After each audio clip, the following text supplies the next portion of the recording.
And what does your software do? My software is basically, we're doing an analytics software and a data software. So usually people compare to like other stuff they know already, like Triple Whale or something like that. We see us more like a data collection software. We are collecting data, we are structuring data, we're cleaning data, and then we're playing data back to the ad accounts. For example, like Meta, Google, TikTok, and stuff like that. So we have like basically the full data pool with us and make people able to work with it. So what we basically do is like what Amazon, you remember, they are like the main leader in e-commerce Yep. worldwide. And then you have like Shopify, which is like the solution for the mama and papa shops, all for the smaller solutions to get them online and sell online. And you have this monopolistic like character of Amazon. You have this smaller little competitor for the everyday people, like mama and papa shops, everyone who's smaller than Amazon, like Shopify. And what we try to do is like get the data back to people. You know, Okay. we want to give them the control. We want to be the Shopify of data for them, so that they can basically calculate or analyze their data much easier than they would usually. That they have better insights from that side, and that they have actionable data actually. And this is what we are doing. Okay. I want to break this down because I think this is quite complex for a lot of Yeah. people that might be listening. Can we start with why is this needed? Why is this a problem? Why can't I just, set up some Facebook ads, run them to a Shopify site, and that's it? I mean, basically, you can do that, which is also working in the beginning. And then in the end, it's quite complicated because it's like statistical measures in the background. When you scale ads, you try to target a broader array of people. The more information you have of your existing customers, it's easier to find new people. The more information you have, the more broader you can go and specific. Yeah, you can go broad and say, okay, give me people who are vegans, give me people who are female, give me people in this age range. But if you don't know what the age range is, or if they are vegan or something like this, you have less data. And this is like a statistical effect. You have more like a loss of efficiency. I don't know the English word for it, but it's a loss of efficiency you have basically. And what is happening there is you lose basically because you're getting less efficient with your ads. You're spending more ad spend on ads which are targeting the wrong areas, for example, the wrong target audience, and they're not buying from you. And so you're Yep. wasting your money. Okay.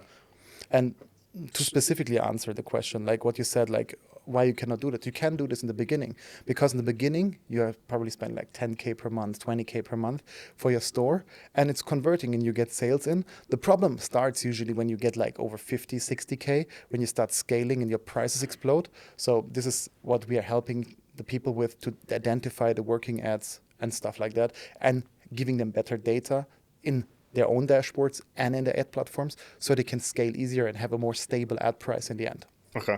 So after a certain kind of level, ad performance starts to degrade, and you need to capture that information that's missing, is kind of what you're saying, and your tool helps do that and then sync up that data transfer between platforms. Yes, in general. For what you have to do is like, first of all, you have to catch every data point possible.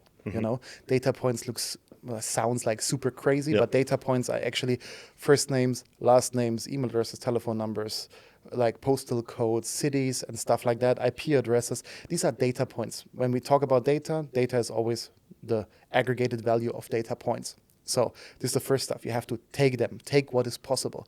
And with a normal setup, which normal online shops, which they are using, you can basically, like a conversion API or Facebook Pixel or Google Pixel, it depends a little bit on the country, but usually you take up, like in the best case, 14 data points. This is the maximum you can take. So in the end, if you're getting all the 14, which you never get, the average is around like 9 to 10 data points which you collect. You can post back 9 to 10 or the 14, depending how much you collect in the beginning. Yep. But there is a lot of data missed. And what you can do is like, you can just like make that data seeable. You can catch the data, collect it for yourself, and usually you would not be able to see or capture it with the standard methods. And that's what we are doing. We're capturing the data, then we're structuring the data so that we are checking the data. Is it a first name, a last name? What is the gender? Is the email address an email address, a telephone number, and stuff like that? Bring it together in one customer profile. Yeah, and then shoot it back to the ad platforms so that they have basically like a great data source where they can pull from, a high quality data source, which also brings high quality statistical twins of your existing customers. So it's much easier for you to target them. Okay. What does the ad platform then do with that information that you've pulled? That's basically a question you have to ask Mark Zuckerberg, I guess. But in general, what they do, like they're taking the information and they're analyzing it in a certain way. Of course, it's like a black box. Nobody knows how the Facebook or like the Google algorithms work. But in general, what you can say is like the more data you have, the more data you're posting back. Usually you see a much more stable way in scaling. You see a much better targeting in the audiences. For example, lookalike audiences start to work again, retargeting start to work again. Yeah, all that stuff, which gets even more important now that we're going like from an ABO based world into a CBO based world, like all in the e-commerce, the Advantage Plus campaigns, which are also going now to lead. You have now Advantage Plus in lead too. You have it Advantage Plus in purchase and stuff like that. And this is basically happening that you need more data, and people ignoring that fact.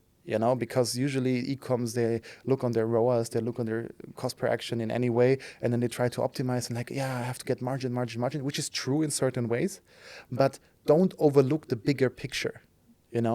There's more than you can see with a bare eye. If you analyze for like 5 to 10 minutes with the right tools, you can basically identify crazy strategies to scale later on, and that's what we are doing and what we're helping by. So by that, you mean who to target more efficiently? For example, who to target, who was there already before, identifying customers who came, splitting up customers into new customers, which come the first time to you, like existing customers, like these are people who are repeatedly buying from you. And this is stuff which is happening there. Yeah. And are you basically making Facebook and these other ad platforms as efficient as they were pre the iOS updates a few years back? Of course, I cannot guarantee. But what we are doing, what we're trying to do, we're giving you, first of all, better data. Like even back then, you had just like a limited set amount of data. The reason it worked better back in the days was mostly because you had like less competition. Yeah, you had less competition in your niche, you had less competition in bidding on ads and stuff like that because you have a bidding-based system as well in Google as in Meta, for example. And every other ad platform is working like that.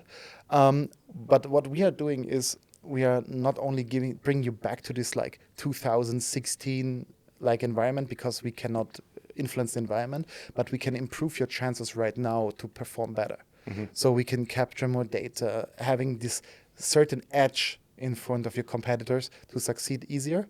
And this is what makes you performing better than the rest of the market. Okay. And you said there kind of, there's a certain level where you should be at before you start to think of using a tool like OneTrack. What would you say for an e-com brand? What should that level be before they start to take this seriously? Yeah, usually, to be honest, like it's from an e-com brand perspective, they should basically like spend at least like 30 to 35K per month overall digital advertising. Like, for example, 50% on Facebook, 50% on Google, or 100% Facebook, 100% Google. Doesn't matter like how the split is.